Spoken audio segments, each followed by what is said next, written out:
അപ്പോസ്തലനാകിയ പേതുരു എഴുതിന ഒന്നാം നിരൂപം 1வது அதிகாரம் அதனுடைய 7வது வார்த்தையிலேயே அழிந்து போகிற பொன் அக்கினியினாலே சோதிக்கப்படும், அதை பார்க்கலும் அதிக விலையேற பெற்றதாயிருக்கிற உங்கள் விசுவாசம் சோதிக்கப்பட்டு இயேசு கிறிஸ்து வெளிப்படும் போது உங்களுக்கு புகழ்ச்சியும் கனமும் மகிமையும் உண்டாக காணப்படும் என்று காணப்படுகிறது. அருமையான தேவனுடைய பிள்ளைகளை, இங்கே விலையேறப்பெற்ற பொன்னை குறித்து கூறப்படுகிறது. மனிதன் தன்னுடைய வாழ்க்கையில் இல்லைன்னா அதிக விலையேறப்பெற்றதாக ஒன்று காணப்படுகிறது அந்த பொன் தான் நாம் வாங்கிறது. அப்போது அதே மாதிரி தான் கர்த்தருடைய கரங்களில் நாமும் பொன்னை போல விலையேறப்பெற்றவர்களாக இருக்கிறோம் என்று காணப்படுகிறது.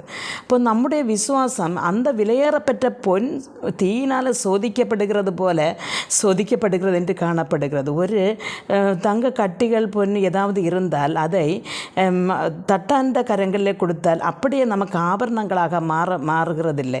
அவர் அதிலே தீயிலே போட்டு அதை நன்றாக உருக்கி அதுக்கு பிறகுதான் நமக்கு பிரியமான அந்த ஆபரணங்களாக மாற்றுகிறார். அதே போல தான் பிரியமானவர்களே, பலவிதமான கஷ்டமான அந்த சோதனையில் கூட நாம் கடந்து செல்லுகிறோம். தீ எப்படி படும்பொழுது அது உருகிறது போல நம்முடைய ஆத்துமா, ஆவி, நம்முடைய சரீரங்கள் உருகி போகிறது, நாம் நிலையற்று போகிறோம், நம்முடைய வாழ்க்கை இனி இல்லை என்று உருகுலைந்து போகிறது, அவ்வளவு மேல் கஷ்டம் வருகிறது.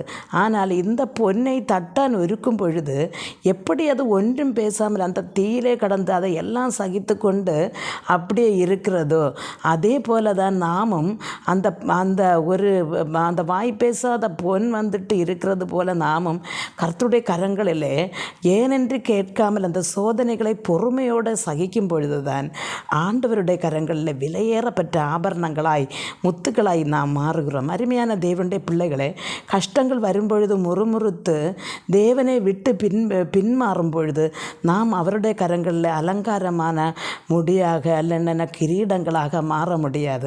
அப்போ கர்த்தருடைய கரங்களிலே விலையேறப்பெற்ற முத்துக்களாய் கிரீடங்களாய் நாம் மாற வேண்டும் என்று சொன்னால் பொன் எப்படி சோதனை கழிக்கப்படும் பொழுது அது பேசாமல் இருக்கிறது பொறுமையோடு நம்முடைய வாழ்க்கையில் வருகிற கஷ்டங்களை சகித்து முன்னேறி போக வேண்டும். அதற்காக நமக்கு ஒவ்வொருவருக்கும் கர்த்தர் கிருபை அருள்வாராக என்று ஜெபிக்கிறேன். ஆமேன்.